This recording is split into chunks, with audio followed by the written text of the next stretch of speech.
sola bajo la lluvia, sin destino y sin esperanza. Ella caminaba por la carretera desierta cuando algo inesperado la hizo detenerse en medio del barro. Un sonido débil, una señal de vida donde jamás debería existir. ¿Te imaginas lo que es sentir que el mundo te llevó al límite y aún así tener que decidir en segundos qué hacer con aquello que el destino puso frente a ti? Parece imposible creerlo, pero esta historia ocurrió. Si te conmueve la idea de un destino que se tuerce y se rehace, te invito a unirte a nuestra comunidad.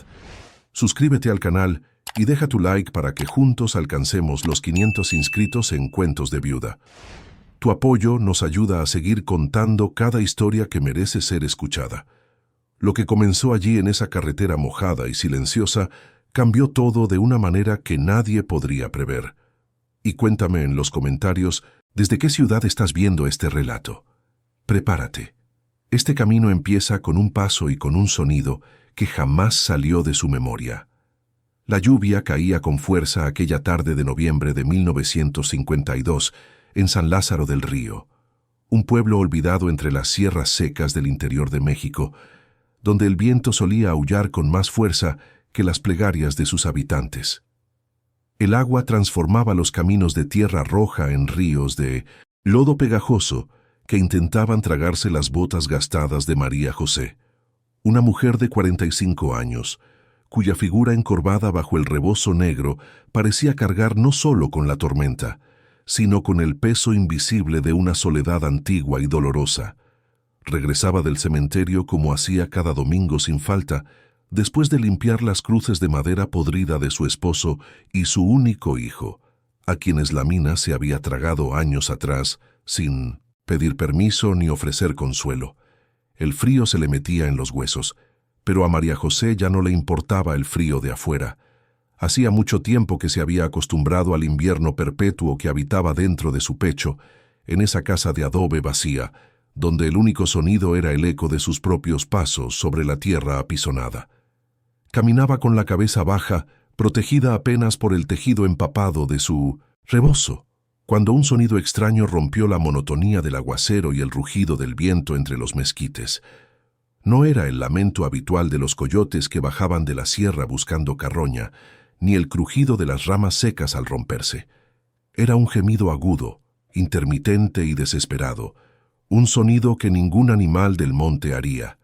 María José se detuvo en seco con el corazón latiéndole en la garganta y agudizó el oído mientras el agua le escurría por la cara surcada por el sol y las lágrimas secas.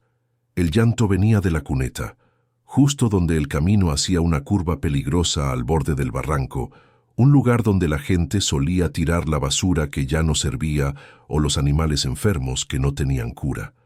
Guiada por un instinto que creía haber enterrado junto a su hijo, se desvió del camino resbalando en el fango y apartó la hierba alta con manos temblorosas.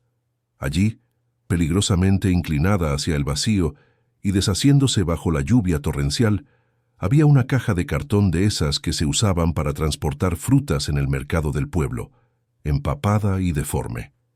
El llanto provenía de su interior, un sonido que arañaba el alma y despertaba fantasmas dormidos. María José se arrodilló en el lodo, sin importarle ensuciar su única falda decente, y abrió las solapas mojadas con un temor que le heló la sangre. Lo que vio la dejó sin aliento, como si el rayo que acababa de iluminar el cielo le hubiera golpeado directamente en el pecho. Dentro de la caja no había cachorros ni basura, sino 3 bultos pequeños, 3 vidas humanas recién llegadas al mundo, amoratadas por el frío y apiñadas unas contra otras, buscando un calor que la cartulina mojada no podía ofrecerles. Eran 3 recién nacidos, tan pequeños y frágiles que parecían muñecos de barro a medio cocer, abandonados a su suerte en medio de la nada. El instinto maternal, esa fuerza salvaje y primaria que supera cualquier lógica o miedo, se apoderó de María José con una violencia que la sacudió entera. No se detuvo a pensar en su pobreza extrema, en la falta de leche en su alacena o en las habladurías venenosas del pueblo.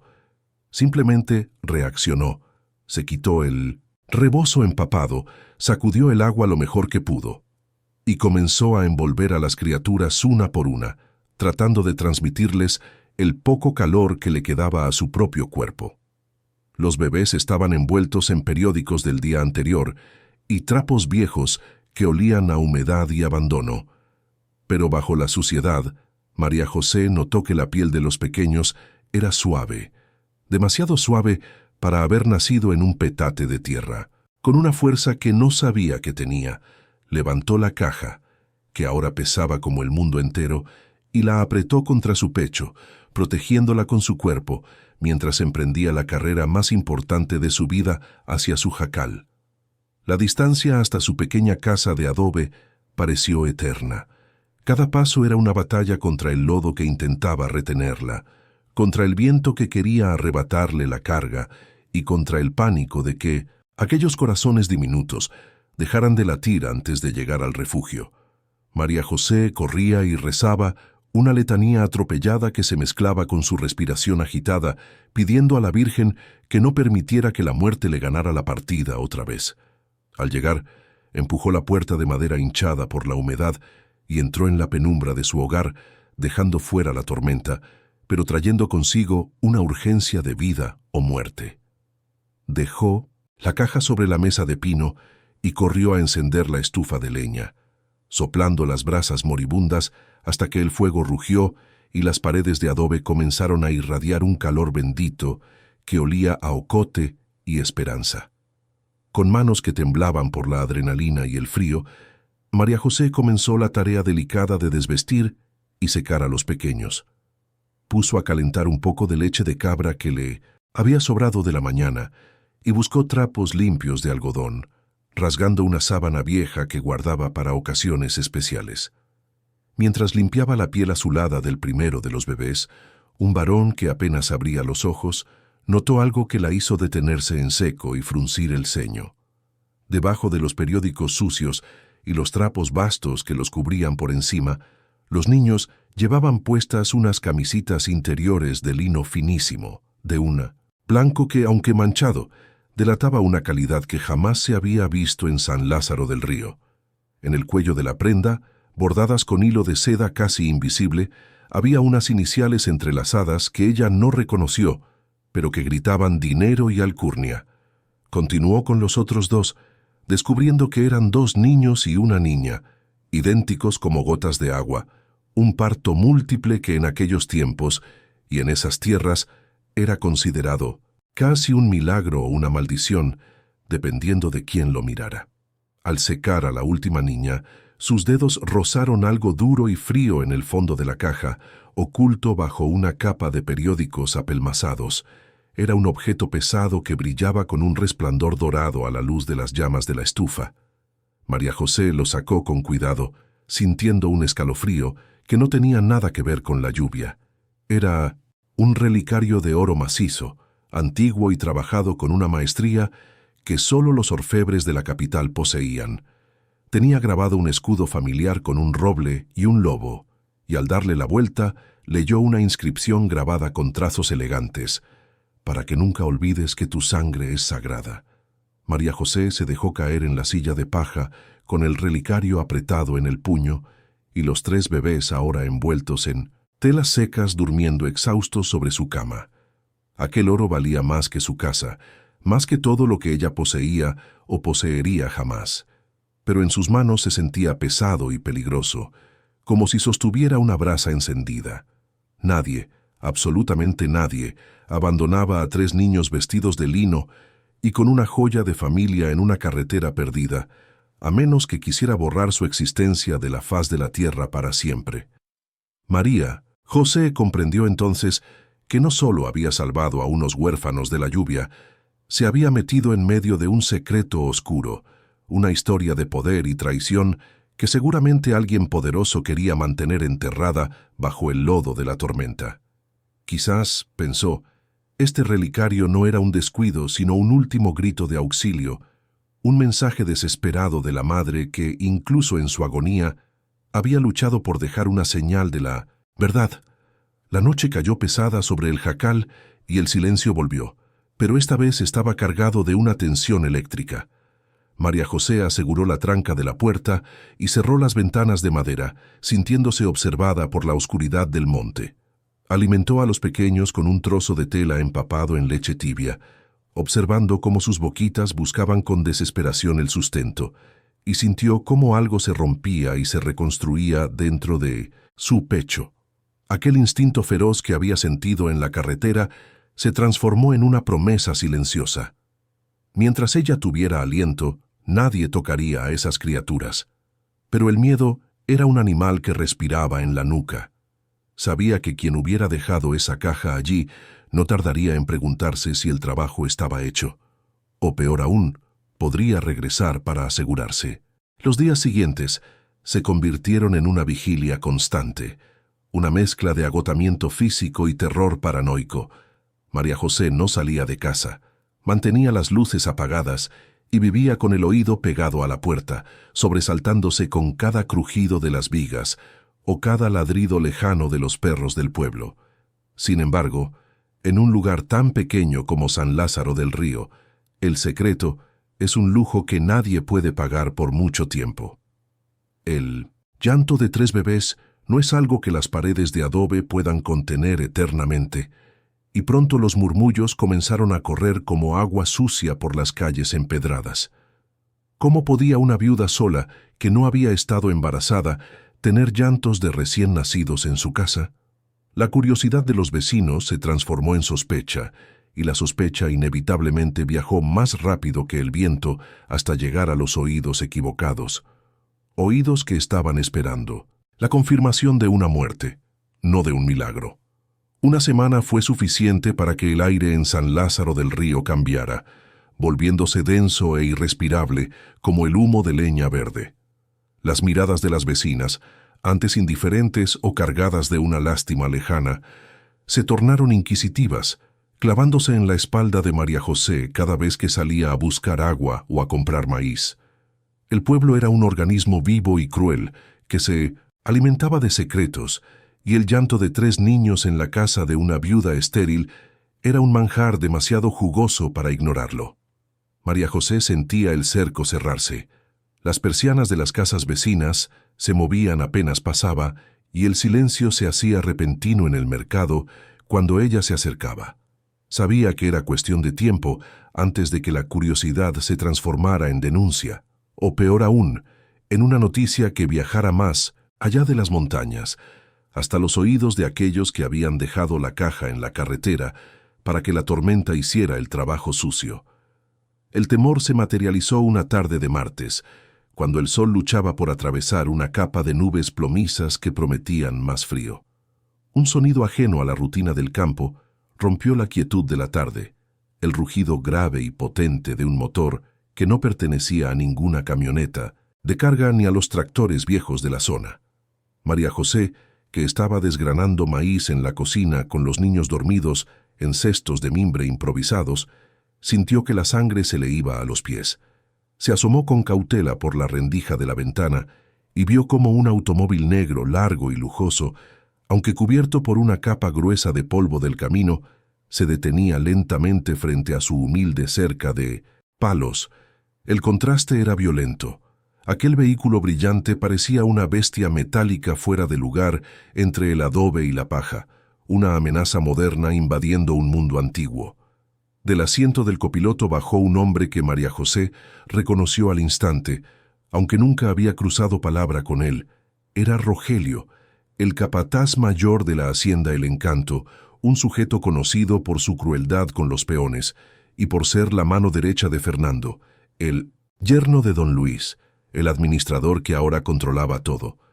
Vestía un traje oscuro que le quedaba estrecho en los hombros anchos, un sombrero de ala corta y botas lustradas que brillaban desafiantes contra la tierra seca.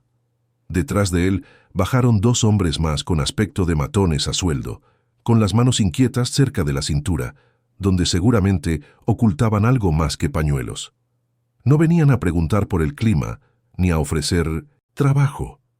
La forma en que miraron la casa como si tasaran cuánto costaría derribarla, le dijo a María José que la muerte había venido a tocar a su puerta.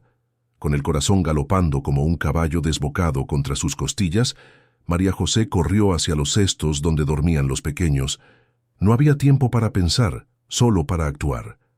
Con movimientos rápidos y silenciosos, cargó a los 3 bebés, que afortunadamente seguían en un sueño profundo, inducido por la leche tibia, y los llevó hacia la pequeña trampa en el suelo de la despensa, un hueco cavado en la tierra fresca donde solía guardar los cántaros de agua para que se mantuvieran fríos.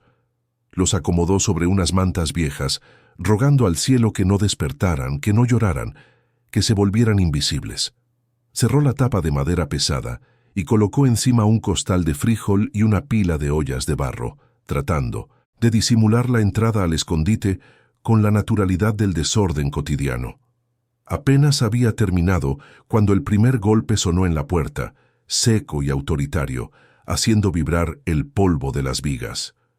María José se alisó el delantal con manos temblorosas, respiró hondo para tragar el nudo de pánico que le cerraba la garganta y caminó hacia la entrada. No abrió de par en par, quitó la tranca y dejó apenas una rendija, mostrando solo la mitad de su rostro, endurecido por años de desgracias. El olor que entró no fue el del campo, sino una mezcla penetrante de tabaco caro, cuero fuerte y sudor agrio. El capataz estaba allí, tan cerca que podía ver los poros abiertos de su nariz y la frialdad reptiliana de sus ojos oscuros. No saludó. Simplemente empujó la puerta con la punta de su bota, obligando a María José a retroceder un paso, invadiendo su espacio con una insolencia que le heló la sangre.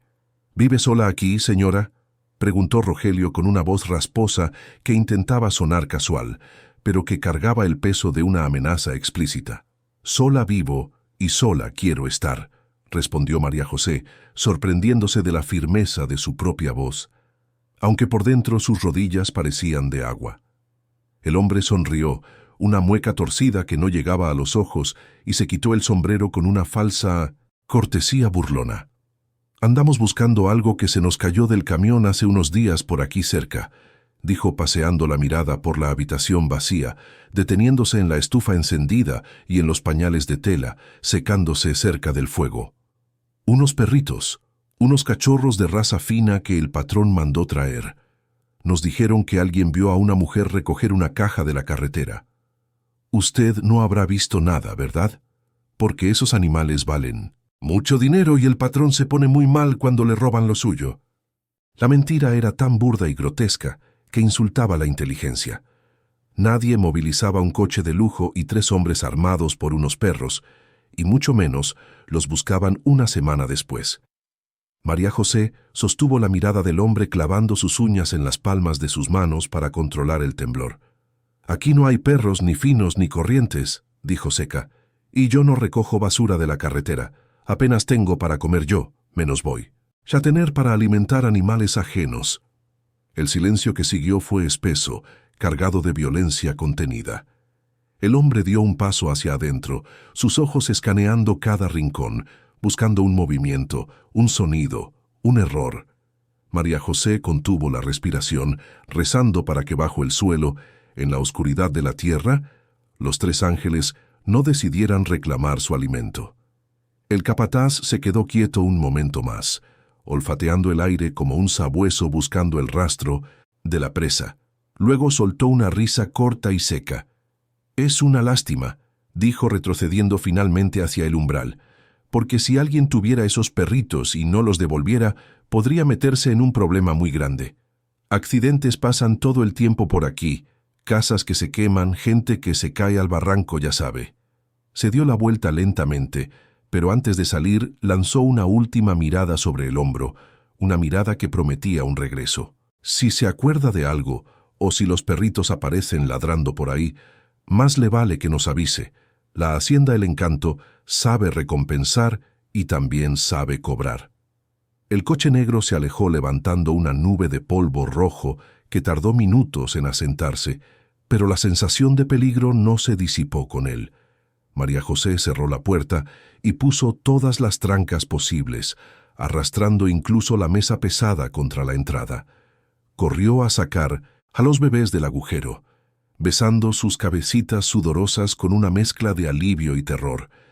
Sabía que no le habían creído. Habían visto los pañales, habían sentido su miedo. Esa visita no había sido una consulta, había sido una advertencia final. No volverían a preguntar. La próxima vez vendrían de noche con antorchas o con balas para borrar el error que habían cometido al dejar esa caja con vida. La casa, que antes había sido su refugio, se había convertido en una ratonera de adobe de la que no tendrían escapatoria. Esa noche, el silencio del campo se sintió más amenazante que nunca.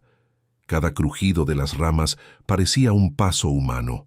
Cada sombra proyectada por la luna parecía la silueta de un asesino. María José no durmió. Sentada en una silla junto a los niños, acariciaba el relicario dorado con el pulgar, sintiendo el relieve del escudo familiar. El encanto susurró en la oscuridad, el roble y el lobo. Todo encajaba, el capataz, la hacienda, la riqueza de la ropa. Entendió entonces que quedarse quieta era una sentencia de muerte. Su única defensa, su única arma contra el poder que quería aplastarlos, estaba grabada en ese pedazo de oro. Tenía que ir a la fuente. Tenía que meterse en la boca del lobo antes de que el lobo viniera a devorarlos. Miró a los 3 pequeños, durmiendo inocentes, y tomó la decisión más peligrosa de su vida. Iría a buscar al dueño de ese escudo, al viejo don Luis, aunque eso significara caminar hacia su propio fin. La decisión estaba tomada, pero ejecutarla requería la precisión de un cirujano y el sigilo de un gato montés. María José sabía que no podía presentarse en la hacienda El Encanto cargando a 3 recién nacidos. Sería como entregar corderos directamente en las fauces del depredador. Necesitaba un lugar seguro, un santuario temporal donde la maldad de los hombres no pudiera alcanzar a los pequeños mientras ella jugaba su última carta. Solo había una persona en todo San Lázaro del Río en quien podía confiar ciegamente. Una mujer vieja y respetada que ni siquiera el capataz se atrevería a cruzar su umbral sin permiso. Doña Mercedes, la curandera que vivía en la aldea del Murmullo, cerca del río Seco, una anciana que conocía los secretos de la vida y de la muerte mejor que el propio cura. Esperó a que la luna se ocultara tras un manto de nubes negras para salir de su jacal. Envolvió a los 3 bebés en una sola manta gruesa de lana, creando un bulto grande y pesado que apretó contra su pecho con desesperación. Salió por la puerta trasera evitando el camino principal donde las huellas de los neumáticos del coche negro aún marcaban el lodo como cicatrices recientes. Se movió entre los matorrales y las cercas de piedra, con el lodo chupándole los tobillos y las ramas de los mezquites arañándole la cara, pero no se detuvo. El miedo le daba una fuerza sobrenatural. Cada vez que una rama crujía, su corazón se detenía imaginando que los ojos del capataz la observaban desde la oscuridad, esperando el momento exacto para atacar. Llegar a la choza de doña Mercedes fue un calvario silencioso.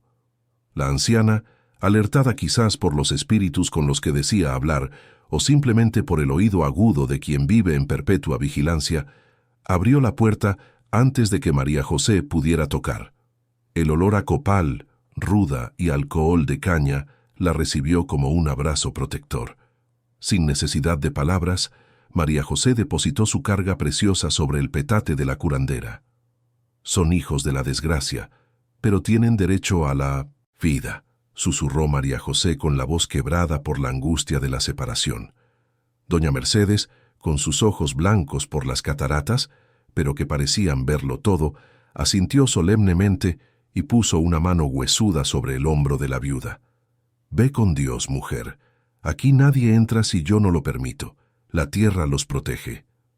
María José salió de la choza sintiéndose extrañamente ligera y vacía, como si se hubiera arrancado una parte vital de su cuerpo. Ahora estaba sola de nuevo, sola contra el gigante que dormía en la colina. La hacienda El Encanto quedaba a 3 horas de camino a buen paso, una fortaleza de piedra y riqueza construida sobre el sudor de generaciones de campesinos. María José se ajustó el rebozo, sintiendo el frío metal del relicario escondido entre su ropa, pegado a su piel como un talismán ardiente. Ese pedazo de oro Era su única llave, su única prueba y su sentencia, si la descubrían antes de tiempo. Respiró el aire helado de la madrugada y comenzó a caminar, dejando atrás la seguridad relativa del pueblo para adentrarse en la boca del lobo. El camino hacia la hacienda era una subida constante y tortuosa. María José evitó la carretera pavimentada, por donde transitaban los camiones de carga y los coches de los patrones. En su lugar tomó las veredas antiguas, los senderos de cabras que conocía desde niña cuando su padre la llevaba a recoger leña. La oscuridad era absoluta, apenas rota por el brillo lejano de los relámpagos que aún parpadeaban en la sierra. Sus pies, maltratados por las botas viejas, ardían con cada paso, y el frío de la noche calaba hasta los huesos, pero el fuego de la indignación la mantenía caliente. Pensaba en los rostros de los niños, en la injusticia brutal de haber sido desechados como basura, y una rabia antigua, la rabia de todas las madres que han perdido hijos, le impulsaba a seguir adelante sin descanso. Mientras caminaba, los recuerdos la asaltaban como fantasmas. Recordaba las historias que se contaban sobre don Luis, el patriarca de El Encanto. Decían que había sido un hombre duro, pero justo en su juventud, antes de que la enfermedad y la tristeza lo consumieran. Se decía que vivía recluido desde la muerte de su hija Jimena, encerrado en su biblioteca, dejando el manejo de todo en manos de su yerno, Fernando, un fuereño ambicioso que había llegado con sonrisas y se había quedado con todo. María José se aferraba a esa imagen del viejo patrón, un hombre roto por el dolor. Si lograba llegar a él, si lograba despertar al león dormido antes de que las hienas la despedazaran, tal vez, solo tal vez, habría una oportunidad de salvación. La silueta de la hacienda El Encanto apareció ante ella como un castillo feudal recortado contra el cielo nocturno. Muros altos de piedra cantera rodeaban la propiedad principal, coronados por vidrios rotos y alambres de púas, para mantener fuera a la miseria y adentro los secretos. Las luces de la casa grande estaban encendidas, brillando con una intensidad que ofendía a la oscuridad circundante. María José se detuvo un momento jadeando, oculta tras el tronco grueso de un pirul. El silencio allí era diferente. No era el silencio natural del campo, sino un silencio vigilado, tenso. Se podían escuchar a lo lejos los ladridos de los perros guardianes, bestias entrenadas para atacar a cualquier intruso que oliera a pobreza. Entrar por la puerta principal era un suicidio. Había guardias armados en la garita, hombres leales al sueldo de Fernando, no a la justicia. María José sabía que tenía que encontrar otra manera. Recordó entonces a Carmen, su amiga de la infancia, que trabajaba en las cocinas de la hacienda desde hacía 20 años. Carmen le había contado una vez sobre una entrada de servicio antigua, una pequeña puerta de madera podrida en la parte trasera del muro, oculta por la maleza, que las empleadas usaban para escabullirse a ver a sus novios o para meter contrabando de comida. Si esa puerta seguía allí, y si no había sido sellada, era su única oportunidad de entrar en la fortaleza sin ser vista. Rodeó el perímetro de la muralla con el corazón en un puño, arrastrándose casi a ras de suelo para no ser detectada por los reflectores que barrían los jardines cada cierto tiempo. El olor a jazmín y a tierra mojada de los jardines interiores llegaba hasta ella. Una mezcla dulce y enferma. Sus manos tantearon la piedra fría y áspera hasta que sus dedos encontraron la madera astillada de la pequeña puerta. Empujó con suavidad, rezando para que las bisagras no chillaran como almas en pena. La puerta cedió con un gemido sordo, abriéndose lo suficiente para que su cuerpo delgado se deslizara hacia el interior. Estaba dentro. Ahora estaba en territorio enemigo, donde un paso en falso significaba desaparecer para siempre en algún pozo seco. Se encontró en la zona de los huertos traseros, lejos de la casa principal, pero peligrosamente expuesta. Se movió de sombra en sombra, avanzando hacia las luces de la cocina.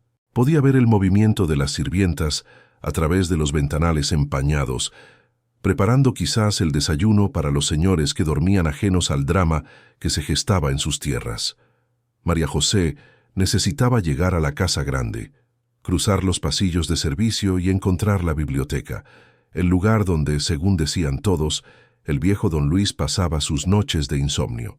Apretó el relicario contra su pecho una vez más, sintiendo cómo el metal se clavaba en su piel, recordándole que no había vuelta atrás.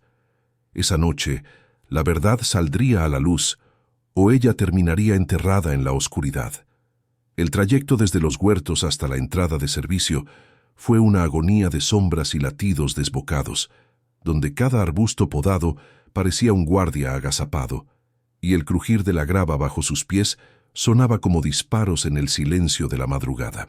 El olor a pan recién horneado y café de grano comenzó a flotar en el aire, una fragancia doméstica y reconfortante que contrastaba brutalmente con el terror que María José sentía en las entrañas, recordándole que en ese mundo de riqueza la vida seguía su curso placentero mientras afuera en el lodo la muerte acechaba. Se pegó a los muros de piedra de la casona, evitando los haces de luz que se filtraban por las ventanas altas, hasta que alcanzó la puerta trasera de la cocina, que estaba entreabierta, para dejar escapar el calor de los hornos industriales. Se asomó con la precaución de un animal acorralado, observando el baile frenético de las cocineras que comenzaban la jornada, buscando entre los rostros sudorosos y ocupados el de la única mujer que podría ayudarla a cruzar el umbral sin dar la alarma. Allí estaba Carmen amasando harina sobre una mesa de madera enorme, con el rostro enharinado y la mirada perdida, envejecida por años de servir mesas donde nunca se sentaba. María José esperó a que las otras dos muchachas se dirigieran a la despensa para deslizarse hacia el interior, moviéndose rápida y silenciosa como una exhalación de humo. «Carmen», susurró con voz ronca, tocando apenas el brazo de su amiga. La cocinera dio un respingo y soltó la masa, girándose con los ojos desorbitados, lista para gritar, pero la mano callosa de María José cubrió su boca antes de que el sonido pudiera escapar. En la mirada de Carmen hubo un instante de terror absoluto al reconocer a la viuda, sabiendo que su presencia allí, sucia de barro y con ojos de loca, solo podía significar una desgracia inminente que mancharía los pisos inmaculados de la hacienda. «No grites por lo que más quieras, no grites», suplicó María José, retirando la mano lentamente mientras sus ojos imploraban complicidad. Carmen, recuperando el aliento, la miró de arriba abajo, notando el lodo en su falda y la desesperación vibrante que emanaba de su cuerpo menudo. «¿Qué haces aquí, mujer? Si Fernando te encuentra, te mata a ti y me corre a mí», siseó Carmen, limpiándose las manos en el delantal con nerviosismo, mirando hacia la puerta del pasillo principal, como si el yerno fuera a aparecer en cualquier momento. «Necesito ver al patrón, a don Luis. Es de vida o muerte, Carmen. No vengo a pedir limosna. Vengo a traer una verdad», respondió María José, apretando el bulto del relicario bajo su ropa, transmitiendo con su voz una urgencia que hizo dudar a la cocinera. Carmen negó con la cabeza asustada. «El viejo no recibe a nadie. Está enfermo, encerrado en la biblioteca. Fernando no deja que ni las moscas se le acerquen».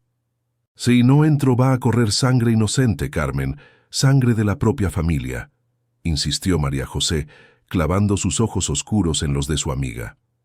Algo en esa frase, o quizás la mención de la familia que todos sabían rota, hizo que Carmen bajara la guardia. La lealtad a los viejos patrones, a la memoria de la niña Jimena que había sido buena con la servidumbre, pesó más que el miedo al nuevo amo. «Está en la biblioteca en el ala este», susurró Carmen rápidamente, señalando hacia el pasillo oscuro que conectaba la zona de servicio con la casa grande. A esta hora, Fernando suele estar en las caballerizas revisando los caballos, pero los guardias hacen ronda. Ve rápido y si te agarran yo no te vi. Que Dios te bendiga, María José, porque estás caminando sobre brasas». María José asintió agradecida y se lanzó hacia la oscuridad del corredor antes de que el valor la abandonara. Cruzar el umbral hacia la casa principal fue como entrar en otro mundo, un universo donde el aire estaba quieto y olía a cera de abejas, madera antigua y dinero viejo. El suelo de piedra rústica de la cocina dio paso a tablones de caoba pulida que brillaban bajo la luz tenue de las lámparas de pared, amortiguando sus pasos embarrados. Las paredes estaban adornadas con tapices y cuadros de antepasados severos que parecían seguirla con la mirada, juzgando su intrusión con ojos pintados al óleo. El silencio allí era denso, casi sólido, roto apenas por el tic-tac rítmico y pesado de un reloj de pie que marcaba los segundos como si fueran sentencias. María José se sentía pequeña, una mancha de suciedad en medio de tanta opulencia, pero la injusticia que cargaba en el pecho la hacía caminar, erguida, desafiando a los fantasmas de esa casa que escondía crímenes bajo sus alfombras persas. Avanzó por el pasillo interminable, guiándose por las indicaciones de Carmen y por su propia intuición, con los oídos atentos a cualquier sonido. De repente, el ruido de unas botas golpeando el suelo resonó en una escalera cercana, acompañado por el olor inconfundible y asfixiante a tabaco de puro. María José se congeló. Conocía ese olor. Era el mismo que había impregnado su casa horas antes, el aroma de Rogelio, o quizás del propio Fernando. Sin pensarlo, se escondió detrás de una pesada cortina de terciopelo rojo que cubría un ventanal, conteniendo la respiración hasta que los pulmones le ardieron. Los pasos se acercaron lentos y propietarios, acompañados por un tarareo desafinado. Pudo ver a través de la tela la silueta de un hombre alto, pasando a escasos centímetros de ella, tan cerca que podría haberlo tocado. El miedo la paralizó, pero también confirmó su sospecha.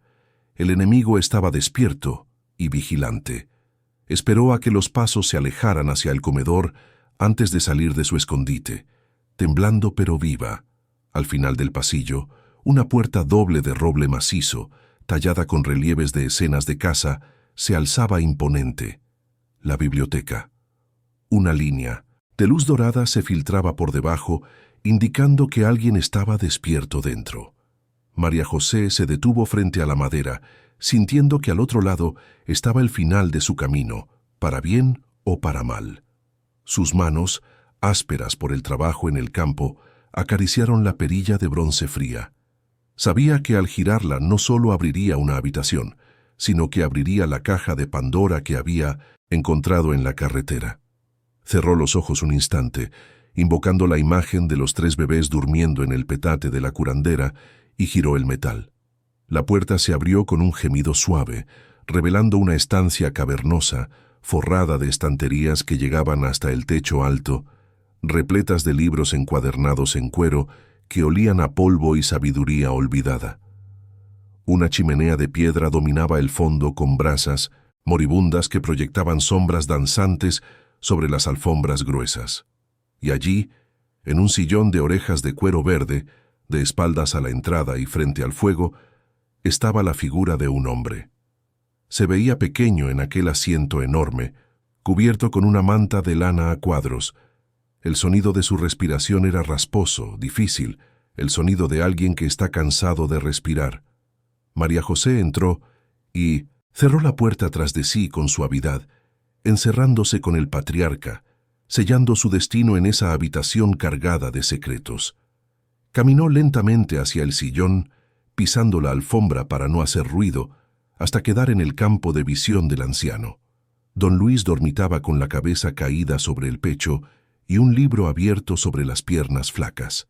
Su rostro, iluminado por el resplandor de las brasas, era un mapa de arrugas profundas y tristeza antigua, con la piel pálida y manchada por la edad. Parecía inofensivo, un león viejo y sin dientes, pero María José sabía que en ese cuerpo frágil residía el único poder capaz de detener la maquinaria de muerte que su yerno había puesto en marcha. «Don Luis», susurró ella, con voz firme, pero respetuosa. El anciano se agitó, abrió los ojos lentamente, unos ojos grises y velados por la enfermedad, y la miró con confusión, tratando de enfocar aquella figura extraña que había invadido su soledad. «¿Quién? ¿Quién eres? Es hora de mi medicina», balbuceó con voz quebrada. María José no respondió con palabras vacías. Se acercó a la mesa auxiliar que estaba junto al sillón, donde reposaba un vaso de agua y varios frascos de pastillas. Con manos que ya no temblaban, Sacó el relicario de oro de entre sus ropas, sintiendo cómo el metal había absorbido su propio calor corporal. Lo colocó con suavidad sobre la mesa de madera oscura bajo la luz de la lámpara de lectura. El sonido metálico, nítido y claro, cortó el aire viciado de la habitación como una campana. Don Luis miró el objeto, frunció el ceño, y luego, al reconocer el brillo y la forma, se enderezó en el sillón con una rapidez que parecía imposible para su edad. Sus manos huesudas se lanzaron hacia la joya, agarrándola con desesperación, y al ver el grabado del escudo y las iniciales, un gemido desgarrador escapó de su garganta, un sonido de dolor puro que hizo eco en el alma de María José. La verdad acababa de entrar en la habitación y ya nada volvería a ser igual. Don Luis sostuvo el relicario con manos que temblaban violentamente, acariciando el metal frío como si fuera la piel de un fantasma querido. Sus dedos recorrieron las iniciales grabadas. J. Jimena, y una lágrima solitaria y espesa rodó por su mejilla arrugada, perdiéndose en la barba blanca y descuidada. ¿De dónde sacaste esto?, preguntó con un hilo de voz que oscilaba entre la furia y la súplica, levantando la vista hacia María José con ojos acuosos. ¿Profanaste su tumba? ¿Te atreviste a robar a los muertos? La acusación flotó en el aire viciado de la biblioteca, cargada del dolor de un padre que cree haberlo perdido todo.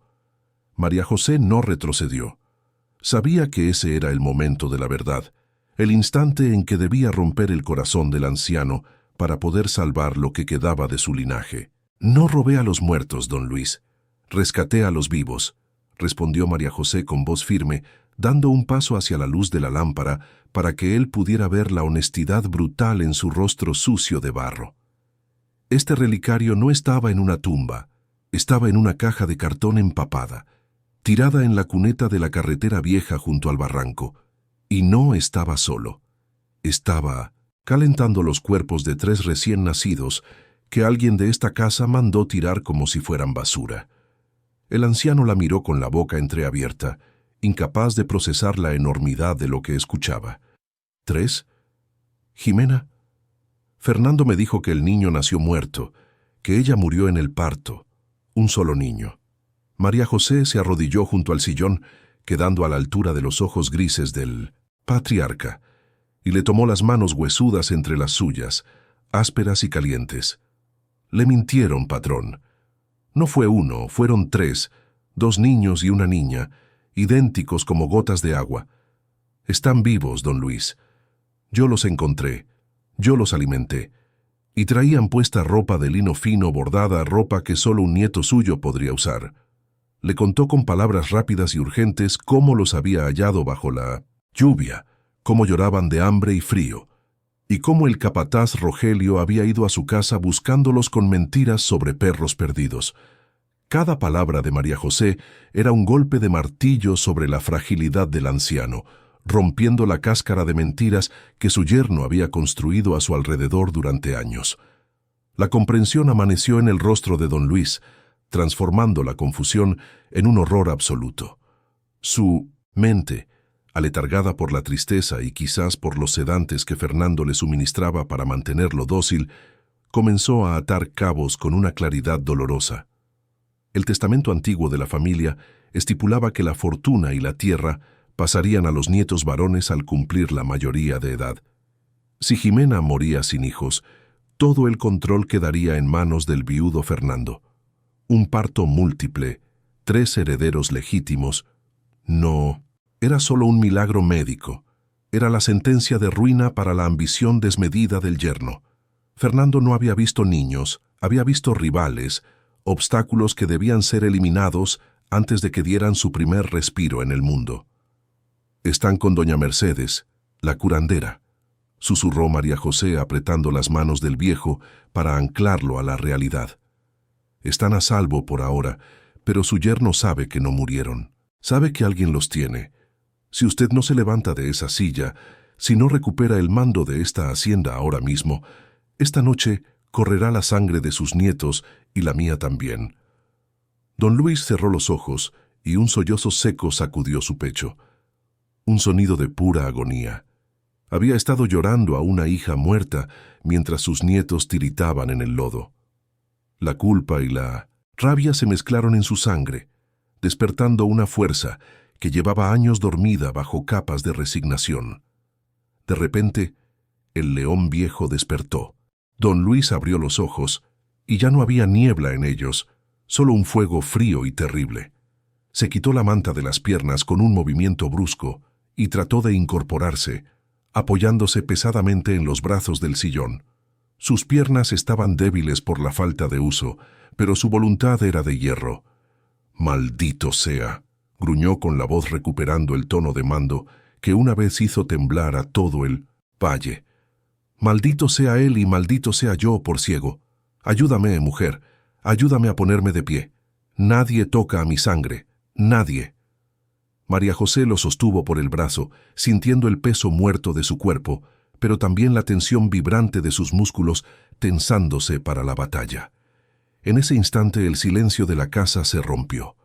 Pasos pesados, rápidos y decididos resonaron en el pasillo, acercándose a la biblioteca con la autoridad de quien se sabe dueño y señor. María José se congeló, reconociendo el ritmo de esas botas sobre la madera pulida. El aire en la habitación pareció volverse más denso, cargado nuevamente con el olor dulzón y asfixiante del tabaco de puro que se filtraba por debajo de la puerta. No eran los pasos de un sirviente ni de una enfermera, eran los pasos del depredador que había olido a la presa. Don Luis también lo escuchó, y su mirada se dirigió instintivamente hacia el cajón superior del escritorio de caoba, que estaba a unos metros de distancia. La perilla de bronce giró bruscamente, y la puerta se abrió de golpe, golpeando contra la pared con un estruendo que hizo saltar el polvo de los libros antiguos. En el umbral se recortó la figura alta y elegante de Fernando, el yerno, el administrador, el asesino. Vestía un batín de seda y llevaba el cabello engominado hacia atrás, brillando bajo la luz del pasillo. Su rostro, habitualmente compuesto en una máscara de falsa preocupación filial, se descompuso al ver la escena. El viejo don Luis de pie, sostenido por una mujer sucia de lodo y sobre la mesa, brillando como una acusación innegable, el relicario de oro que él creía perdido en el fondo de un barranco. «Vaya, vaya», dijo Fernando entrando en la habitación y cerrando la puerta tras de sí con un clic suave y definitivo. Su voz era suave, casi melódica, pero sus ojos estaban inyectados en una furia fría. «Parece que tenemos una plaga de ratas en la hacienda», le dije a Rogelio que limpiara bien la carretera, pero ya veo que es incompetente. No se molestó en negar nada. La presencia del relicario y la mirada de odio de su suegro le dijeron que el tiempo de las farsas había terminado. Metió la mano en el bolsillo de su batín y sacó un revólver negro brillante y aceitado, apuntando casualmente hacia el pecho de María José. «Debiste quedarte en tu agujero, viuda. Ahora voy a tener que ensuciar la alfombra». María José sintió el frío de la muerte mirándola a la cara, pero no se movió. Se interpuso entre el arma y el anciano, cubriendo a don Luis con su propio cuerpo, un escudo humano hecho de huesos frágiles y coraje maternal. «No vas a tocarlos», escupió ella con una ferocidad que sorprendió incluso a Fernando. «Ya no es tu secreto, ya lo sabe él». Fernando soltó una carcajada seca sin humor. «Él, míralo, es un cadáver que olvidó morirse. Nadie va a extrañar a una viuda loca que entró a robar y asustó al pobre viejo hasta matarlo de un infarto. Será una tragedia perfecta». El dedo de Fernando se tensó sobre el gatillo, pero no vio que detrás de María José, la mano temblorosa de don Luis buscaba a tientas el tirador del cajón del escritorio, buscando el único lenguaje que hombres como Fernando entendían. El cañón del revólver parecía un ojo negro y vacío que miraba directamente al alma de María José, prometiendo un final rápido y violento para una noche que ya había durado demasiado. El aire en la biblioteca se volvió irrespirable, cargado con la electricidad estática del miedo y el hedor metálico de la traición inminente. María José podía sentir el calor febril del cuerpo de don Luis detrás de ella, temblando no de cobardía, sino del esfuerzo titánico que estaba haciendo por mantenerse en pie. Fernando sonreía con esa arrogancia de quien nunca ha tenido que pagar por sus pecados, disfrutando del momento de poder absoluto, saboreando el terror en los ojos de la viuda como si fuera un vino añejo. El reloj de pie seguía marcando los segundos. Tic, tac, tic, tac. Cada golpe un paso más cerca de la muerte, mientras afuera el viento de la sierra golpeaba las ventanas como si los espíritus de la tierra quisieran entrar para detener la masacre. Eran aberraciones, viejo. Entiéndelo de una vez. 3 bocas que alimentar. 3 herederos que dividirían la tierra en pedazos hasta que no quedara nada de la grandeza del encanto. Hice lo que tenía que hacerse para proteger el patrimonio, lo que tú no tuviste el estómago de hacer cuando dejaste que los peones se subieran a las barbas. Su voz destilaba un desprecio venenoso, una justificación torcida nacida de la avaricia pura. No veía niños, veía números rojos en un libro de contabilidad. No veía sangre, veía obstáculos. María José apretó los dientes, sintiendo una náusea profunda ante tanta frialdad, y se preparó para abalanzarse sobre él, sabiendo que moriría, pero esperando ganar unos segundos preciosos para el anciano. Pero don Luis no necesitaba más tiempo, necesitaba el ángulo correcto. Mientras Fernando se embriagaba con su propio discurso de villano, la mano derecha del patriarca, esa mano que todos creían atrofiada por la artritis y la pena, encontró lo que buscaba en el fondo del cajón abierto. Sus dedos se cerraron alrededor de la culata de nácar de su vieja Colt 45, un arma pesada de otra época, cargada y aceitada por costumbre y paranoia. El peso del acero le devolvió una fuerza que no sentía desde hacía décadas. Con un gruñido que sonó como el rugido de un animal herido, don Luis empujó suavemente a María José hacia un lado, desequilibrándola lo suficiente para despejar su línea de tiro, y levantó el brazo, con una firmeza que desafiaba a la muerte misma. Fernando, al ver el cañón del arma, intentó levantar su propio revólver, pero la sorpresa y la furia del viejo fueron más rápidas. El estruendo fue ensordecedor, una explosión que sacudió los cimientos de la casa y dejó los oídos de María José zumbando, como si estuviera dentro de una campana golpeada por un mazo. El fogonazo iluminó la penumbra de la biblioteca por una fracción de segundo, revelando la expresión de sorpresa absoluta y un atisbo de terror en el rostro de Fernando. No hubo tiempo para últimas palabras ni para arrepentimientos. La bala golpeó al yerno en el pecho con la fuerza de un juicio divino, lanzándolo hacia atrás como si fuera un muñeco de trapo cortado de sus hilos. El revólver negro voló de su mano y se deslizó por el suelo pulido, inútil ahora, mientras Fernando chocaba contra una estantería de libros, arrastrando volúmenes de historia y leyes en su caída hacia el infierno. Fernando cayó pesadamente sobre la alfombra persa, con los ojos abiertos y vidriosos, mirando al techo alto, mientras una mancha oscura y brillante comenzaba a extenderse rápidamente sobre su camisa de seda blanca. El silencio regresó a la habitación, pero ahora era un silencio diferente, pesado, definitivo, roto solo por el sonido sibilante de la respiración agitada de don Luis y el olor acre, picante y asfixiante de la pólvora quemada que llenaba la nariz y la garganta. María José, tirada en el suelo donde había sido empujada, se cubrió la boca con las manos para ahogar un grito, mirando el cuerpo inmóvil del hombre, que minutos antes era el amo de todo, y ahora no era más que carne muerta sobre lana cara. Don Luis permaneció de pie un momento más con el arma humeante todavía apuntando hacia el cadáver como si esperara que el demonio se levantara de nuevo. Luego las fuerzas lo abandonaron de golpe.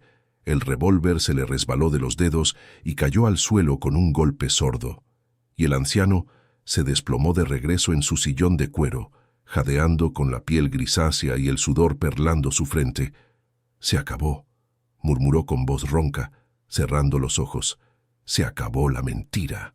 María José se arrastró rápidamente hacia él, revisando su pulso, temiendo que el esfuerzo hubiera detenido su corazón cansado, pero encontró un latido fuerte, irregular, pero vivo.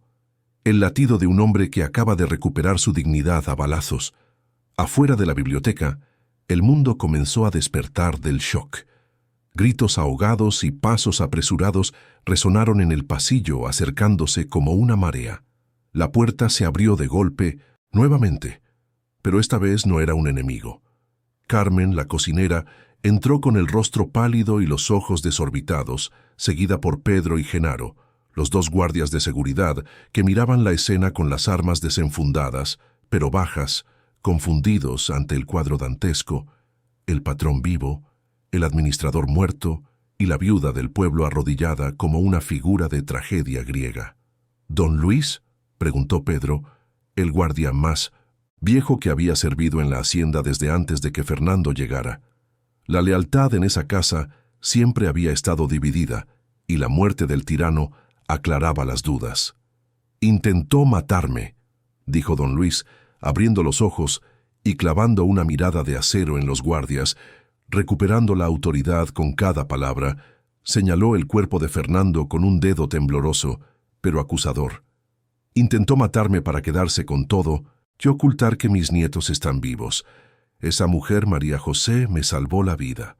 Los guardias, hombres sencillos que conocían la crueldad de Fernando mejor que nadie, enfundaron sus armas y asintieron. No había pena en sus rostros, solo el reconocimiento pragmático de un cambio de mando. «Llamen a la policía rural», ordenó el anciano, «y preparen el coche. Vamos a ir al pueblo. Tengo nietos que recoger». La llegada de la policía rural, horas después, fue un torbellino de luces, preguntas y formalismos que María José vivió como en una neblina. El escándalo sacudió a San Lázaro del Río como un terremoto, el poderoso administrador muerto, el viejo patrón resurgido de sus cenizas y la viuda pobre convertida en heroína. Pero a María José no le importaban las actas ni los jueces, solo le importaba volver a la choza de doña Mercedes. Se subió al asiento trasero del mismo coche negro que horas antes había traído la amenaza a su puerta, pero esta vez iba sentada junto a don Luis, quien no soltaba su mano, aferrándose a ella como a un salvavidas en medio de la tormenta. El amanecer los encontró en el camino de tierra hacia la casa de la curandera. El cielo se teñía de violeta y naranja, limpiando los restos de la tormenta nocturna. Cuando el coche se detuvo y María José corrió hacia la puerta de madera vieja, el llanto de los bebés la recibió como la música más dulce del mundo. Entró y los encontró allí, sanos y salvos, cuidados por las manos arrugadas de doña Mercedes. Don Luis entró detrás de ella apoyado en su bastón, y cuando vio a los tres, bultos moviéndose sobre el petate, el viejo león se rompió nuevamente cayendo de rodillas en el suelo de tierra para llorar sobre los rostros de aquellos que llevaban la sangre de su hija amada, prometiendo entre sollozos que nunca más les faltaría nada, ni pan, ni techo, ni amor. El regreso a la hacienda El Encanto, esa misma mañana no tuvo nada que ver con la incursión furtiva de la madrugada. Las grandes puertas de hierro forjado se abrieron de par en par, chirriando bajo el sol naciente, como si la propia casa estuviera exhalando un suspiro de alivio después de años de contener la respiración. El coche negro cruzó el umbral, llevando en su interior el futuro de la dinastía, mientras los peones y las sirvientas, alertados por el rumor que ya corría como fuego por los campos, se alineaban en el patio principal con sombreros en mano y mirada de asombro reverencial. María José bajó del vehículo con los brazos cargados, no de leña ni de ropa ajena para lavar, sino de una vida rescatada, sintiendo por primera vez que el suelo de aquella fortaleza no la rechazaba, sino que le daba la bienvenida. El aire olía a tierra mojada y a jazmines, un perfume limpio que borraba el hedor a pólvora y miedo de la noche anterior, marcando el inicio de una era donde las sombras ya no tendrían dónde esconderse. En los días siguientes, el escándalo sacudió los cimientos de San Lázaro del Río y de toda la región serrana, convirtiéndose en la única historia que se contaba en las cantinas, en los lavaderos y en los confesionarios. La policía, presionada por la resurrección política de 1900, don Luis desmanteló rápidamente la red de corrupción que Fernando había tejido, exponiendo sus crímenes como quien levanta una piedra para mostrar los insectos que se esconden debajo. El nombre del yerno, antes pronunciado con temor reverencial, se convirtió en sinónimo de traición y avaricia, escupido con desprecio por aquellos mismos que antes le besaban la mano. María José, la viuda invisible, la mujer que caminaba mirando al suelo, se transformó en una figura casi mítica, la guardiana del barranco, y su jacal vacío se convirtió en un lugar de peregrinación para curiosos que querían ver dónde había comenzado el milagro, aunque la verdadera magia ahora residía tras los muros de piedra de la hacienda. Dentro de la casa grande, la transformación fue aún más profunda y vertiginosa. Las cortinas pesadas de terciopelo que habían mantenido la mansión en una penumbra funeraria durante años fueron descorridas por orden expresa del patrón, dejando que la luz cruda del otoño inundara los pasillos y revelara el polvo acumulado por el luto. Don Luis, energizado por una fuerza vital que los médicos no podían explicar, supervisó personalmente la habilitación de la antigua ala de invitados para convertirla en una guardería digna de reyes. Carpinteros y pintores trabajaban día y noche, y el silencio sepulcral de la biblioteca fue reemplazado por el sonido de martillos, risas nerviosas de las criadas y sobre todo por el llanto y los gorjeos de 3 bebés que reclamaban su lugar en el mundo con la potencia de sus pulmones sanos. La casa que había sido un mausoleo, latía de nuevo, bombeando vida por sus arterias de piedra y madera. Sin embargo, en medio de aquel torbellino de actividad y renacimiento, María José se sentía cada vez más pequeña, una figura gris y gastada en un escenario pintado de oro y colores brillantes. Había cumplido su misión. Había entregado a los herederos a su abuelo y había asegurado su protección. Pero ahora, rodeada de nodrizas contratadas en la capital, que vestían uniformes blancos almidonados y la miraban con desdén por sus manos callosas y su ropa remendada, sentía que su tiempo allí se había agotado. No pertenecía a ese mundo de sábanas de seda y biberones de cristal importado. Su lugar estaba en el adobe, en la lucha diaria por el maíz, en la soledad digna de su viudez. Una tarde, con el corazón apretado por una tristeza que no quería reconocer, empacó sus pocas cosas en el mismo rebozo que había servido de cuna y fue a buscar a don Luis para despedirse. Convencida de que su papel en la historia había llegado a su fin, lo encontró en la terraza, sentado en su silla de ruedas, aunque ahora la usaba poco, observando cómo el sol se ponía sobre sus tierras recuperadas con una expresión de paz que suavizaba sus rasgos duros. Cuando María José se acercó carraspeando para anunciar su presencia, el anciano se giró y su sonrisa se borró al ver el bulto de ropa bajo su brazo. «¿A dónde crees que vas, mujer?», preguntó con esa brusquedad que usaba para ocultar sus emociones, clavando sus ojos grises en los de ella. «A mi casa, patrón», respondió María José, bajando la vista hacia sus botas viejas. «Los niños están bien, tienen a las enfermeras, tienen todo lo que necesitan. Yo ya no hago falta aquí. Mi trabajo está hecho y no quiero ser un estorbo en su casa nueva». Don Luis golpeó el suelo con su bastón, un sonido seco que hizo volar a 2 palomas del tejado. «¡Tonterías!», exclamó intentando ponerse de pie, temblando por el esfuerzo y la indignación. «Esas enfermeras de la ciudad sabrán de medicina y de horarios, pero no saben nada de amor. No saben cómo calmaron su llanto en medio de una tormenta, ni cómo los protegiste con tu propio cuerpo frente a una pistola». Se acercó a ella arrastrando los pies, pero con la dignidad de un rey, y le tomó las manos ásperas entre las suyas, suaves y manchadas por la edad. «Tú les diste la vida cuando su propia sangre intentó quitársela. María José, tú eres más madre para ellos que la tierra que los vio nacer. Si te vas, se llevarán el alma de esta casa contigo. No te estoy pidiendo que te quedes como sirvienta, te estoy pidiendo que te quedes como familia». La palabra familia quedó flotando en el aire fresco de la tarde, pesada y dulce como la miel virgen. María José sintió que las lágrimas, esas que había contenido durante años de soledad y dureza, se agolpaban en sus ojos, nublando la vista del jardín. Nadie le había ofrecido pertenecer a algo desde que la mina le arrebató a los suyos. Se había acostumbrado a ser una isla, una sobreviviente que no necesitaba a nadie, pero al mirar al viejo, vio en sus ojos la misma soledad, que ella cargaba y entendió que no le estaba ofreciendo un trabajo, sino una salvación mutua. Yo, susurró con voz quebrada, una viuda pobre criando a los nietos del patrón. Don Luis asintió apretando su agarre.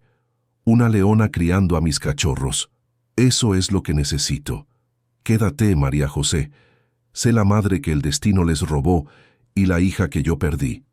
María José dejó caer el bulto de ropa al suelo y con ese gesto soltó también el lastre de su vida anterior, aceptando que el destino tenía planes más grandes que su orgullo. Me quedo, dijo, y su voz sonó como un juramento sagrado sellado bajo el cielo rojo de San Lázaro del Río.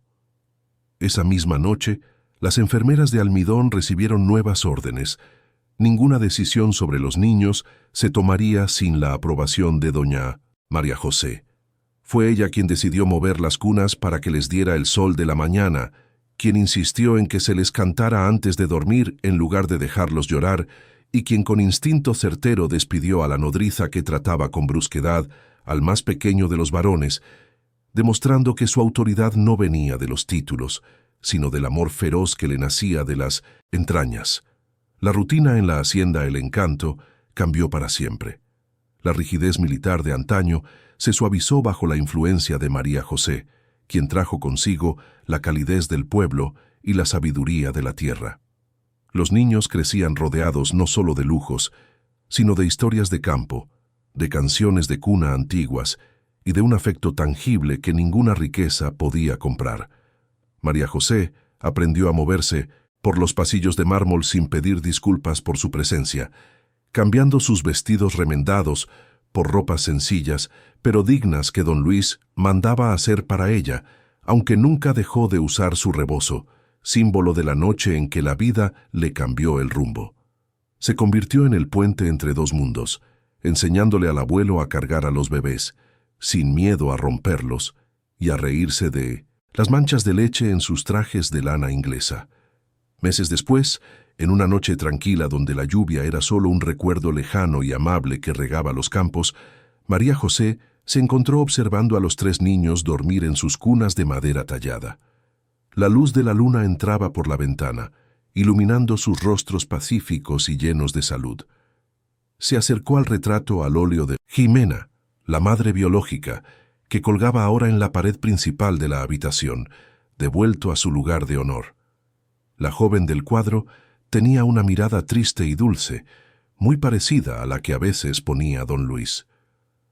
«Descansa en paz, niña», susurró María José, tocando el marco dorado con respeto. «Yo los cuido mientras yo respire, nada malo les va a pasar». Y en el silencio de 1900, la habitación sintió una paz profunda, la certeza absoluta de que por fin, después de tanta tormenta, había encontrado el puerto donde su corazón podía anclar para siempre.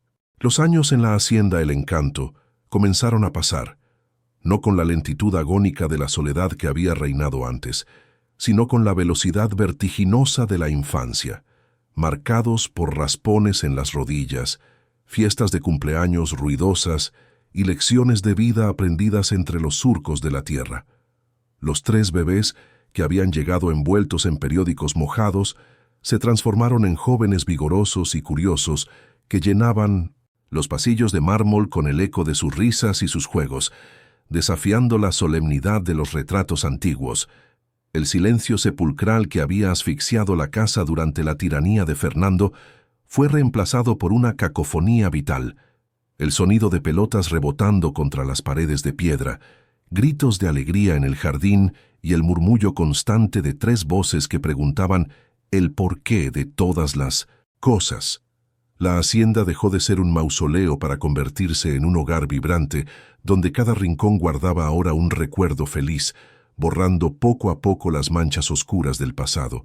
Don Luis vivió una segunda juventud que los médicos calificaron de inexplicable, pero que María José sabía que era obra pura del amor. El anciano que había esperado la muerte sentado en su sillón de cuero, ahora se levantaba, al amanecer para enseñar a sus nietos los secretos del campo, mostrándoles cómo distinguir el maíz bueno del malo y cómo leer las nubes que coronaban la sierra. Ya no necesitaba su silla de ruedas. El bastón era suficiente apoyo y a veces, en el fervor de explicar una historia de sus antepasados, incluso olvidaba usarlo. Se había convertido en un patriarca tierno, un abuelo que permitía que le trenzaran la barba blanca o que usaran su escritorio de caoba como fuerte para sus soldados de juguete, encontrando en esos pequeños la redención de todos sus errores pasados y la continuidad de un apellido que había estado a punto de extinguirse por su propia ceguera. María José, por su parte, se erigió como el pilar central de esa nueva familia, la fuerza gravitatoria que mantenía a todos en órbita con una mezcla de dulzura infinita y firmeza inquebrantable. Aunque vestía mejor y ya no tenía que preocuparse por el hambre, nunca perdió la esencia de la mujer que había desafiado a una tormenta. Criaba a los niños con la humildad del adobe, enseñándoles que aunque su apellido abriera puertas de hierro, el respeto se ganaba con el trabajo y la bondad. No permitía que los criados les hicieran todo. Insistía en que tendieran sus propias camas y dieran las gracias mirando a los ojos, inculcando en ellos los valores que la tierra le había enseñado a ella a golpes. Para los niños, mamá María José era la autoridad suprema y el refugio seguro, la única madre que conocían y adoraban, el olor a seguridad que buscaban cuando las pesadillas nocturnas los despertaban. El pueblo de San Lázaro del Río también cambió su mirada hacia la hacienda. El resentimiento y el miedo que Fernando había sembrado se disiparon con los años, reemplazados por un respeto genuino hacia la familia que había renacido de la tragedia. La leyenda de los trillizos del milagro se contaba en cada esquina, y María José era vista no como una viuda con suerte, sino como una elegida por la providencia, una figura casi santa que había traído la justicia divina a la tierra. Cuando bajaba al pueblo con los niños para la misa dominical, la gente se quitaba el sombrero, no por obligación servil, sino por admiración. María José había logrado lo imposible, unir dos mundos, el de los patrones y el de los peones, bajo el puente del amor maternal, demostrando que la sangre no es lo único que define a una familia. Sin embargo, el pasado a veces regresaba en forma de ecos meteorológicos, recordándoles la fragilidad de su felicidad. Una noche de noviembre, cuando los niños tenían ya 7 años, una tormenta feroz azotó la sierra, idéntica a aquella que había marcado su llegada al mundo. El viento aullaba como un demonio buscando entrar y los truenos hacían vibrar los cristales de las ventanas. María José, sentada en la sala costurando, sintió un pánico irracional, un flashback vívido del frío, el lodo y el miedo a ser descubierta por el coche negro. Sus manos empezaron a temblar y por un momento volvió a ser la viuda desamparada en la carretera. Pero entonces, 3 pares de brazos la rodearon. Los niños, asustados por los truenos, habían corrido hacia ella buscando protección. Al abrazarlos, María José entendió que el círculo se había cerrado. Ella los había salvado de la tormenta una vez, y ahora ellos la salvaban a ella de sus propios recuerdos, anclándola al presente seguro que habían construido juntos. Con el paso del tiempo, don Luis comenzó a preocuparse por el futuro, no el inmediato, sino el que vendría cuando él ya no estuviera para protegerlos con su bastón y su apellido.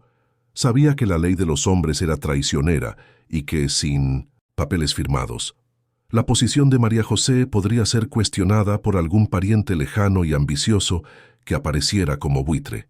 Así que, en un acto de previsión y amor, convocó al licenciado Vargas, el notario más respetado de la capital, y redactó un nuevo testamento, uno que blindaba a la familia contra cualquier amenaza externa. En ese documento no solo aseguraba la herencia de sus nietos, sino que realizaba un acto de justicia poética. Adoptaba legalmente a María José como su hija, dándole el apellido de la familia y la autoridad total sobre la hacienda y la tutela de los niños, hasta que fueran mayores de edad. El día que firmaron los papeles en la biblioteca, el mismo lugar donde años atrás se había decidido la vida y la muerte a balazos, Fue uno de los momentos más emotivos que las paredes de la hacienda habían presenciado. Don Luis lloró abiertamente al entregarle la pluma a María José. «No te estoy dando mi apellido para honrarte a ti», le dijo con la voz quebrada por la emoción, apretando su mano sobre el documento legal. «Me lo estoy dando a mí mismo para honrar mi linaje con tu decencia. Tú has sido más hija para mí en estos años que yo merecía». María José, firmando con su letra redonda y cuidadosa, sintió que finalmente cerraba la herida de su propia orfandad, aceptando que el destino le había quitado una familia biológica para regalarle una elegida, construida sobre la base sólida de la lealtad y el sacrificio compartido. La verdad sobre su origen nunca se les ocultó a los niños, pero se les contó como un cuento de hadas oscuro, donde el amor había vencido al mal. Sabían que su madre biológica, Jimena, era la mujer hermosa del cuadro que los miraba desde el cielo y que María José era la madre de la tierra que los había rescatado. Sabían que había existido un hombre malo, cuyo nombre no se mencionaba, que había intentado hacerles daño, pero que el abuelo y mamá María José los habían defendido como leones. Esta honestidad brutal, lejos de traumarlos, les dio un sentido de identidad fuerte y una gratitud profunda hacia la vida. Crecieron sabiendo que eran sobrevivientes, que cada día era un regalo que había sido arrebatado a la muerte, y eso les dio una madurez y una empatía inusuales para su edad. Una tarde, mientras observaban la puesta de sol desde el porche, Joaquín, el mayor de los niños que tenía los mismos ojos grises de su abuelo, le preguntó a María José si alguna vez había tenido miedo aquella noche en la carretera. María José dejó de mecerse en su silla, miró hacia el horizonte, donde el camino viejo serpenteaba entre los cerros, y sonrió con melancolía. «Tuve más miedo que nunca en mi vida, mi amor», confesó acariciándole el pelo revuelto por el viento.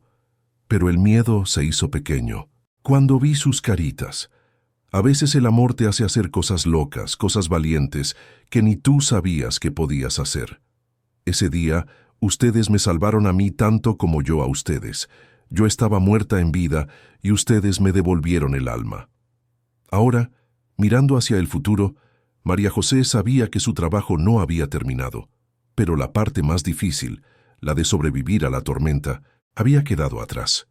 Los niños se estaban convirtiendo en jóvenes fuertes, bondadosos y conscientes de su responsabilidad con la tierra y con la gente. La hacienda prosperaba no solo en riqueza, sino en humanidad. Don Luis, aunque más lento y cansado, sonreía con la satisfacción del deber cumplido. Y ella, la viuda del rebozo negro, se había transformado en la matriarca de El Encanto, una mujer que había tejido un destino nuevo con los hilos rotos de la tragedia. La noche caía suavemente sobre San Lázaro del Río, y por primera vez en muchas décadas no había monstruos acechando en la oscuridad, solo la promesa tranquila de un mañana que finalmente les pertenecía por derecho propio. El tiempo, ese escultor silencioso que no perdona ni a la piedra ni a la carne, continuó su marcha inexorable sobre los campos de San Lázaro del Río. 18 años habían pasado desde aquella noche de tormenta y balas, y la hacienda El Encanto había florecido bajo una gestión donde la justicia pesaba tanto como el oro. Los 3 niños, aquellos bultos frágiles rescatados del barro, se habían transformado en jóvenes vigorosos que caminaban con la seguridad de quien se sabe amado y la humildad de quien conoce el precio de su propia vida. Joaquín, el mayor, tenía la mirada de águila de su abuelo y se encargaba ya de supervisar las cosechas. Santiago, el segundo varón, mostraba una inclinación por los libros que recordaba a las largas tardes de lectura en la biblioteca, y Rubí, la niña, había heredado la belleza melancólica de su madre biológica, pero tenía las manos fuertes y trabajadoras de María José. La casa estaba llena de vida, pero en el ala este, donde el sol pegaba más suave por las tardes, una luz comenzaba a apagarse lentamente, anunciando el fin de una era y el comienzo del último adiós. Don Luis, el león que había rugido una última vez para salvar a su sangre, se encontraba ahora en el invierno definitivo de su vida. Su cuerpo, que había resistido el dolor de la pérdida y la euforia del reencuentro, se había vuelto frágil como el papel antiguo, y la silla de ruedas que había abandonado años atrás volvió a ser su compañera inseparable. Pasaba los días en la terraza, envuelto en mantas de lana, con la mirada perdida en la línea donde el cielo tocaba la sierra, como si estuviera buscando el camino de regreso hacia aquellos que se habían ido antes. Ya no hablaba mucho. Sus palabras se habían vuelto escasas y preciosas, reservadas para consejos puntuales o para expresar un cariño que ya no necesitaba disfraces. María José, con el cabello ahora completamente plateado, recogido en su eterno chongo bajo, era su sombra fiel, la única que entendía sus silencios y sabía leer en sus ojos grises cuando el dolor o la nostalgia apretaban demasiado el pecho cansado. Una tarde de domingo, cuando el viento soplaba suave trayendo el olor a tierra mojada de las primeras lluvias de la temporada, don Luis llamó a María José con un gesto débil de su mano, manchada por la edad. Ella se acercó y se sentó a su lado, tomando esa mano que una vez había empuñado un revólver para defenderla. «Ya es hora, hija», susurró él con una serenidad que heló y calmó el corazón de María José al mismo tiempo. «He robado al tiempo más años de los que merecía, solo para verlos crecer, pero ya estoy cansado. Jimena me está esperando». María José sintió un nudo en la garganta, ese viejo conocido que aparecía cada vez que la muerte rondaba, pero no. Lloró. Sabía que llorar sería una falta de respeto hacia la paz que el anciano había conquistado con tanto esfuerzo. «No diga eso, patrón. Todavía tiene que ver a Santiago graduarse», intentó replicar, pero él le tapó la boca suavemente con un dedo tembloroso. «No, María José, mi reloj se paró y me voy tranquilo porque sé que tú te quedas al timón. Tú eres el cimiento de esta casa. Prométeme que no dejarás que olviden de dónde vinieron».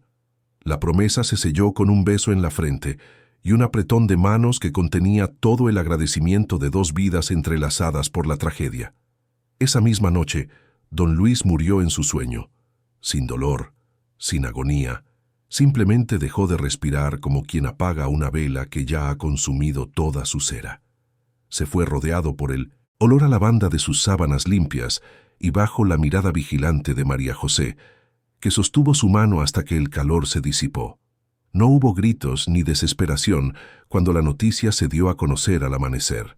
Hubo una tristeza profunda, sí, densa como la niebla matutina, pero también una sensación de completitud. El patriarca había cumplido su ciclo, había protegido, había amado y había asegurado el futuro. Los tres jóvenes, al enterarse, entraron en la habitación en silencio. Besaron la frente fría de su abuelo y lloraron con la dignidad que él les había enseñado, sabiendo que su legado corría ahora por sus propias venas. El funeral de don Luis fue el evento más grande que San Lázaro del Río había visto en su historia. No vinieron solo los ricos terratenientes de las haciendas vecinas con sus coches negros y sus trajes de luto. Bajó el pueblo entero. Campesinos, comerciantes, madres con niños en brazos, ancianos que recordaban los tiempos antiguos, todos caminaron hacia la capilla de la hacienda para despedir al hombre que, gracias a una viuda, había recuperado su humanidad. La capilla estaba desbordada de flores blancas, tantas que el olor era casi embriagador. María José, vestida de negro riguroso, pero sin el rebozo de servidumbre, estaba de pie en primera fila, flanqueada por sus tres hijos adoptivos. No se veía como una empleada ni como una intrusa, se veía como lo que era, la matriarca indiscutible de la familia de El Encanto. Cuando el ataúd bajó a la tierra junto a la tumba de Jimena, María José sintió que enterraba no solo a un padre y un amigo, sino al último testigo de su propia soledad pasada.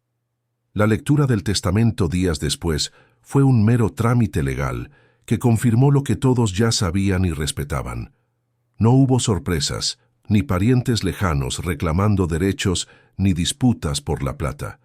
Todo estaba meticulosamente planeado para mantener la unidad.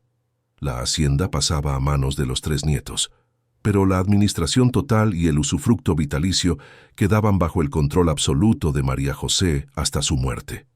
El licenciado Vargas leyó la última cláusula con voz solemne. «A mi hija María José, que me devolvió la dignidad y la descendencia, le dejo no solo mis bienes, sino mi confianza eterna. Ella es la verdadera dueña del encanto, pues sin ella estas paredes serían solo ruinas. Los jóvenes, lejos de sentirse desplazados, abrazaron a su madre adoptiva, reconociendo que aquel papel solo legalizaba la autoridad moral que ella siempre había tenido sobre sus vidas y sus corazones. Sin embargo, en las semanas posteriores al entierro, una duda insidiosa comenzó a crecer en el pecho de María José. Caminaba por los pasillos enormes de Mírines, la casa grande, y se sentía pequeña, sin la presencia imponente de don Luis llenando el espacio. Se preguntaba si realmente pertenecía allí ahora que él no estaba, si los muchachos, ya hombres y mujeres hechos y derechos, realmente la necesitaban o si solo la toleraban por respeto a la voluntad del abuelo. Una noche, Joaquín la encontró sentada en la cocina pelando papas con las cocineras, como en los viejos tiempos, buscando consuelo en la sencillez del trabajo manual. «Mamá», le dijo él quitándole el cuchillo de las manos con suavidad, «no necesitas hacer esto, tú eres la patrona». María José lo miró y en sus ojos vio el reflejo del viejo don Luis. «Soy la patrona por un papel, hijo, pero aquí adentro», se tocó el pecho, «sigo siendo la viuda que encontró una caja». Joaquín sonrió y le besó las manos callosas. «Y por eso eres la patrona, mamá, porque nunca olvidaste la caja. Nosotros tampoco». Esa conversación encendió una chispa de necesidad en María José. Al día siguiente pidió que prepararan el coche y condujo sola hasta el lugar exacto, en la carretera vieja donde todo había comenzado. El camino estaba pavimentado ahora y el barranco ya no parecía tan profundo ni tan amenazante como aquella tarde de tormenta. Se detuvo en la curva, bajó del vehículo y caminó hacia la cuneta. La hierba seguía creciendo alta y salvaje, y el viento soplaba con la misma fuerza de siempre. Allí, en ese punto exacto donde la muerte había intentado ganar la partida, María José había mandado construir años atrás una pequeña capilla de piedra dedicada a la Virgen de la Soledad. Era un lugar sencillo, siempre, con velas encendidas por los viajeros que conocían la historia y pedían protección. María José se arrodilló frente al pequeño altar y tocó la tierra. «Gracias», susurró al viento. «Gracias por la lluvia que me detuvo. Gracias por el llanto que escuché». Al regresar a la hacienda, María José convocó a sus 3 hijos en la biblioteca. Se sentó en el sillón de cuero verde de don Luis, no como una usurpadora, sino como una sucesora. Los miró uno a uno, viendo en sus rostros la mezcla de sangres y destinos que habían confluido para crear ese momento. «Su abuelo se ha ido», les dijo con voz firme, «y la hacienda es fuerte, pero una casa no se mantiene en pie solo con dinero y cosechas, se mantiene con memoria. Quiero que nunca olviden que su vida comenzó en una caja de cartón y que eso no es una vergüenza, es su mayor orgullo. Significa que son sobrevivientes, significa que cada día que viven es una victoria contra la maldad». Sacó del cajón el viejo relicario de oro, ese que había sido la llave de todo, y lo puso sobre la mesa. «Esto es suyo, pero recuerden, el oro brilla, pero lo que calienta es la lana. Nunca pierdan la humildad». Los meses se convirtieron en años y la transición de poder se completó de manera orgánica y pacífica. Joaquín asumió la administración de las tierras aplicando técnicas modernas, pero escuchando siempre los consejos de los viejos capataces que María José le señalaba. Rubí se involucró en la escuela del pueblo y en el pequeño hospital que la familia había financiado, devolviendo a la comunidad parte de la bendición recibida. Santiago se fue a la ciudad a estudiar leyes, prometiendo volver para defender a los que no tenían voz, inspirado por la historia de su propia adopción. María José, ahora anciana, pasaba sus días en el jardín viendo cómo el ciclo de la vida continuaba, cómo llegaban los bisnietos, cómo la hacienda se llenaba de nuevas risas. Ya no tenía miedo al futuro ni dolor por el pasado. Su corazón estaba en paz, lleno hasta los bordes, sabiendo que la viuda solitaria había logrado tejer una red de amor tan fuerte que ni la muerte podría romperla. El invierno llegó finalmente para María José. no como una tormenta helada que arrasa los cultivos, sino como una brisa suave que deshoja los árboles viejos para dar paso al descanso necesario de la tierra. A sus 80 y tantos años, su cuerpo se había reducido, volviéndose tan ligero como una hoja seca, pero su presencia seguía llenando cada habitación de la hacienda El Encanto con una autoridad silenciosa y reconfortante. Pasaba las tardes sentada en la misma mecedora de mimbre, donde solía arrullar a los trillizos con las manos cruzadas sobre el regazo, unas manos que ahora eran un mapa geográfico de venas azules y manchas de sol, testigos mudos de todas, las batallas ganadas contra el hambre, el frío y la injusticia. Ya no caminaba hasta el pueblo, pero el pueblo subía a ella. Las mujeres jóvenes venían a pedirle consejos sobre partos y penas de amor, y los hombres se quitaban el sombrero al verla en el pórtico, reconociendo en esa figura frágil a la guardiana que había desafiado a la muerte con un rebozo. La capilla de piedra en la carretera vieja se había convertido en un lugar sagrado, no solo para la familia, sino para toda la región, un faro de esperanza en medio de la nada. Los viajeros se detenían allí para dejar velas, flores silvestres y a veces juguetes de madera, ofrendas silenciosas a la Virgen de la Soledad y a la memoria de la mujer que no siguió de largo. Se decía que en ese tramo del camino los milagros eran posibles, que si uno escuchaba con atención en las noches de lluvia, no se oía el llanto de niños abandonados, sino el canto de una nana antigua que calmaba cualquier dolor. María José sonreía cuando escuchaba estas historias, sabiendo que la leyenda había superado a la realidad, pero aceptando que la gente necesita creer que el bien siempre deja una huella imborrable en la tierra, una marca más profunda que cualquier cicatriz de maldad. Una Navidad, la casa grande se llenó hasta los topes, con el ruido alegre de 4 generaciones reunidas bajo el mismo techo. Un milagro de multiplicación que había comenzado con 3 vidas rescatadas. Había bisnietos corriendo por los pasillos, tropezando con las alfombras y riendo con la libertad de quien nunca ha conocido el miedo al abandono. María José presidía la mesa larga del comedor, observando los rostros de Joaquín, Santiago y Rubí, ahora con canas en las sienes y arrugas de risa alrededor de los ojos. Miró los platos llenos de comida, el pavo horneado, el ponche caliente, y por un segundo su mente viajó atrás en el tiempo, a aquella noche oscura en su jacal frío, cuando solo tenía un poco de leche de cabra y un corazón desesperado. La abundancia que la rodeaba no era de dinero, sino de vidas. Su mayor riqueza no estaba en el banco, sino sentada a esa mesa, comiendo y brindando por ella.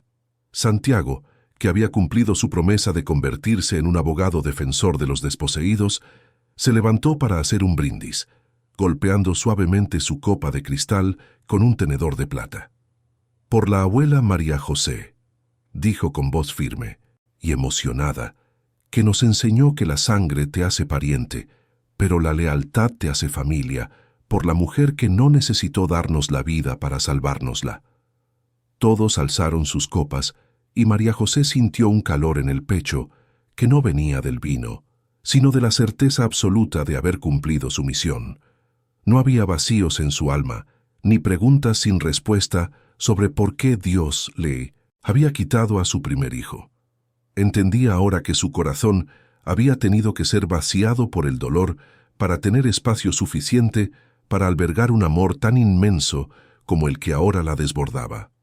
Esa noche, cuando la fiesta terminó y el silencio volvió a asentarse sobre la hacienda, María José pidió a sus hijos que la llevaran a la terraza para ver las estrellas una última vez antes de dormir.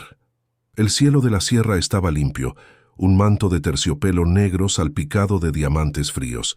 Joaquín la arropó con una manta gruesa y le besó la frente. «Descansa, mamá», le susurró. María José se quedó sola, meciéndose suavemente, escuchando el canto de los grillos y el susurro del viento entre los robles centenarios. Cerró los ojos y pudo sentir la presencia de todos los que habían partido, su esposo, su hijo biológico, don Luis, Jimena, no como fantasmas tristes, sino como una compañía cálida que la esperaba en la otra orilla. No tenía miedo a morir. La muerte era solo quitarse un rebozo viejo para ponerse uno de luz. Recordó el relicario de oro guardado ahora en una caja de seguridad para las futuras generaciones y pensó en lo irónico del destino.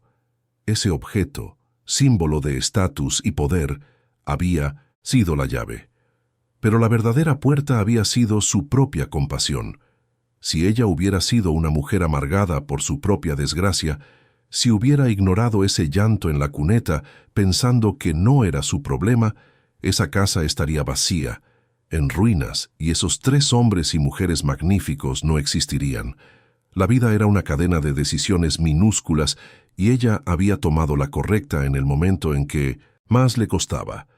Se miró las manos, esas manos que habían lavado pañales en el río helado y que ahora descansaban sobre lana fina, y supo que no cambiaría ni un solo día de sufrimiento si el precio era llegar a este momento de paz perfecta.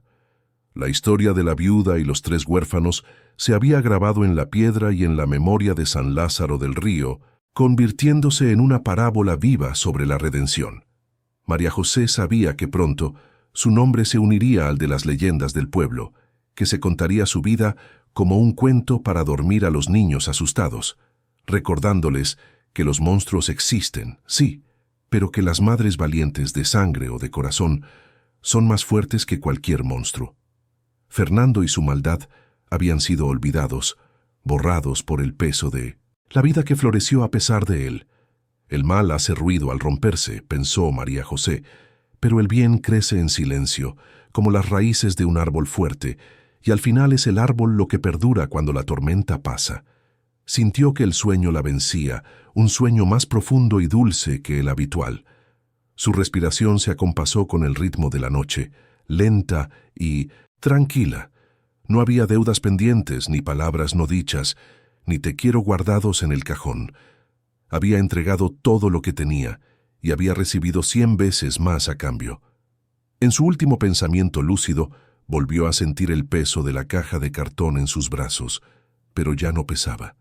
Era ligera como una pluma llena de luz, llena de futuro. María José, la madre del encanto, dejó de mecerse y con una sonrisa imperceptible en los labios, soltó las amarras de su barco para navegar hacia el amanecer eterno que se merecía. A la mañana siguiente, la encontraron tal como había quedado, mirando hacia el horizonte con serenidad, como si solo estuviera descansando los ojos. El luto que cubrió la hacienda no fue negro, fue blanco, lleno de gratitud. La enterraron junto a don Luis y Jimena, cerrando el triángulo de amor que había sostenido a la familia. Pero dicen que si pasas por la hacienda El Encanto al atardecer, cuando la luz dorada baña los campos de cultivo, todavía se puede sentir una presencia cálida, una vigilancia amorosa que cuida que ningún niño pase frío y que ninguna puerta se cierre para quien busca refugio. La guardiana del barranco nunca se fue del todo.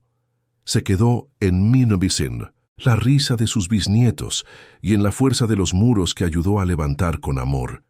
Y tú que has llegado hasta el final de este camino con nosotros, ¿alguna vez has sentido que la vida te ponía una prueba disfrazada de problema imposible?